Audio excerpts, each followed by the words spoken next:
The clock on the flickering hostel wall struck 3, a hollow metallic chime that echoed through the damp, narrow hallway. Outside, the rain lashed against the rusted window frames, but inside, the silence was even more oppressive, heavy with the scent of old wood and the unwashed laundry of 100 tired souls. You lie there, staring at the peeling ceiling, feeling the weight of the darkness pressing against your chest like an invisible hand. This was the ritual of the midnight hour. The time when the walls seemed to breathe and the shadows in the corner of the room began to take on a life of their own. In those long, sleepless nights of hostel life, the air felt thick with a peculiar kind of static, an energy that was being wasted and warped. You remember the silence being interrupted only by the rhythmic, shallow breathing of your roommates, each of them lost in their own private battles. But your battle was different. It was internal, a silent war being fought in the marrow of your bones.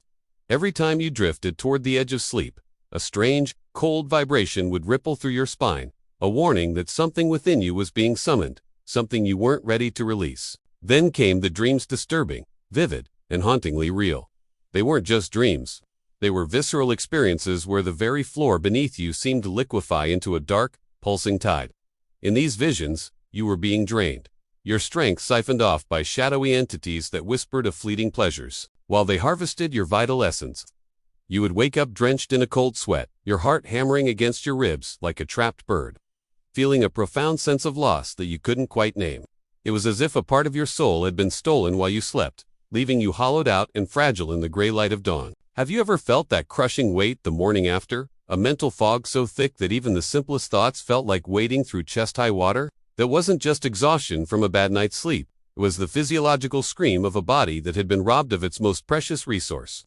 In the world of the hostel, where energy was currency and focus was survival, you were unknowingly bankrupting yourself. You were participating in a silent, invisible leak that was draining the very fire from your eyes and the steel from your resolve. The horror wasn't in the dreams themselves, but in what they represented, a biological betrayal. You were witnessing the transmutation of your potential into a phantom, a ghost that vanished the moment you opened your eyes. This is the dark secret of the human organism, a mystery that ancient sages and modern observers have whispered about for centuries. What if the energy you were throwing away in the dark was the same energy required to build a kingdom in the light? What if those disturbing dreams were merely the smoke from a fire that was being extinguished before it could ever truly burn? To transmute this primal energy is to refuse to let it be spent on the altars of shadow and fleeting sensation. It is the conscious decision to stop the leak and allow the body to reinvest that potent force into the regeneration of the entire organism. A body that is constantly pouring its vital fluids into the void will never have the structural integrity to support a towering intellect or a resilient spirit. We are like vessels.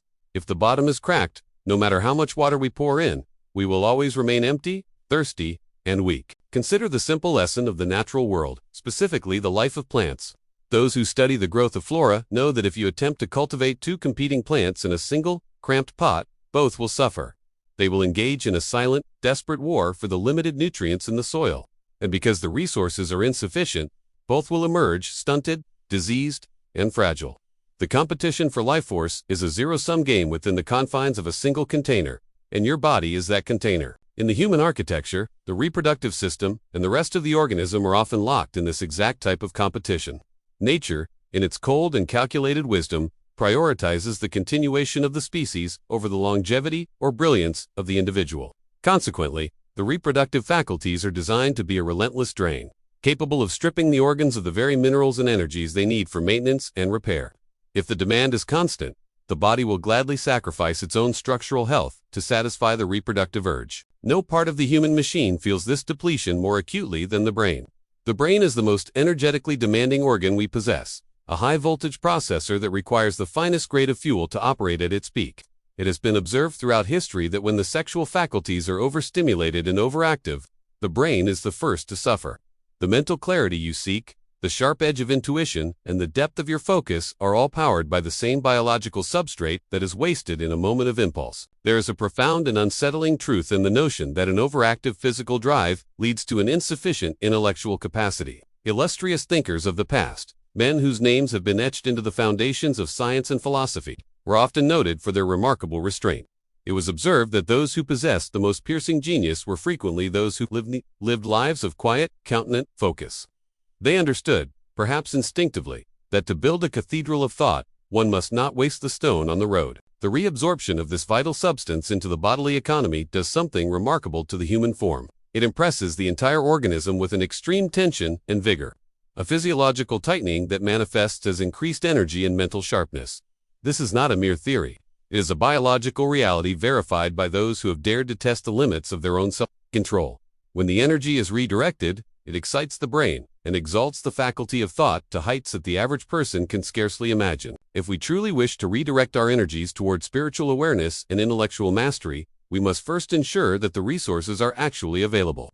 We cannot build a fire without wood, and we cannot build a mind without the formative substances that the body produces.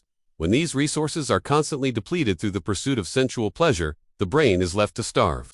We are essentially choosing a few seconds of relief over a lifetime of cognitive power. The brain and the reproductive glands extract identical high-grade substances from the bloodstream to nourish themselves. This creates a state of chemical antagonism within us.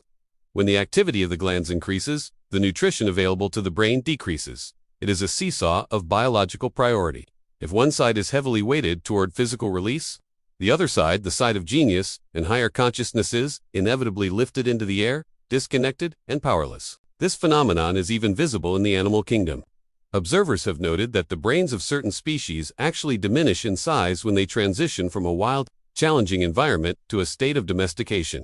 In a domesticated state, mating becomes more frequent and reproductive activity increases significantly. The cost of this increased sexual activity is paid for by the brain, which loses the vital lipids and substances it needs to maintain its complexity and volume. The implications for the human animal are staggering. When we lose our vital essence, we are quite literally losing formative brain substance. We are squandering the very materials that would otherwise become part of our neural structure and nerve pathways. Every time we succumb to the impulse, we are chipping away at the foundation of our own intelligence.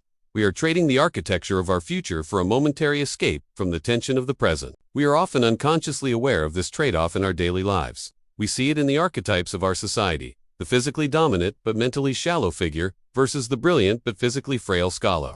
While these are extremes, they point to a fundamental truth about the distribution of energy.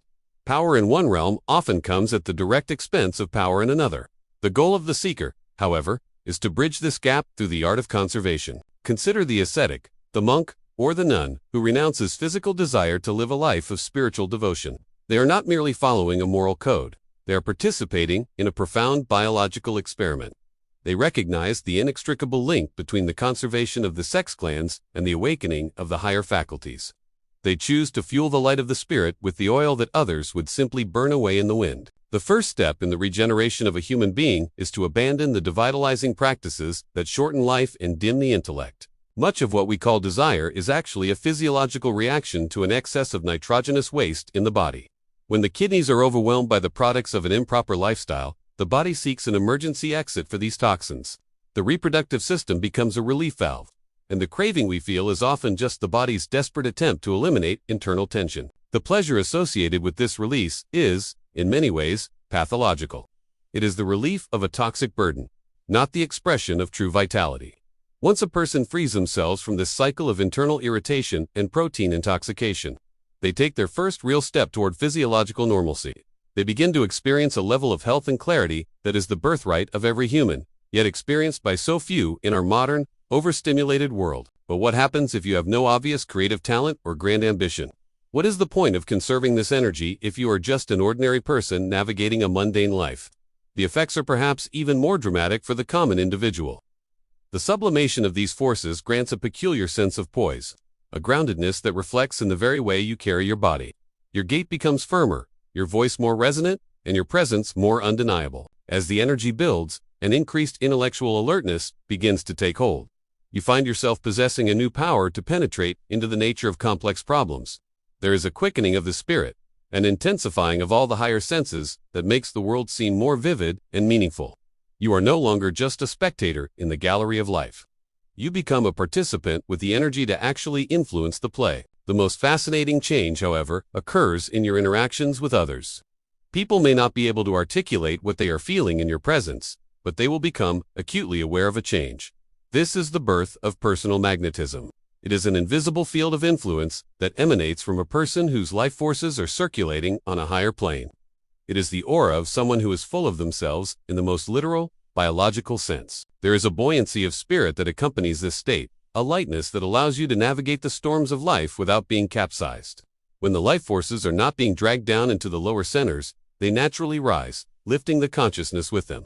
This sublimation gives a quiet dignity to even the most ordinary character and a spiritual beauty to faces that were once considered plain. It is the radiance of an internal fire that is finally being allowed to glow. The ancient texts tell us that an uplifted consciousness draws all things toward itself.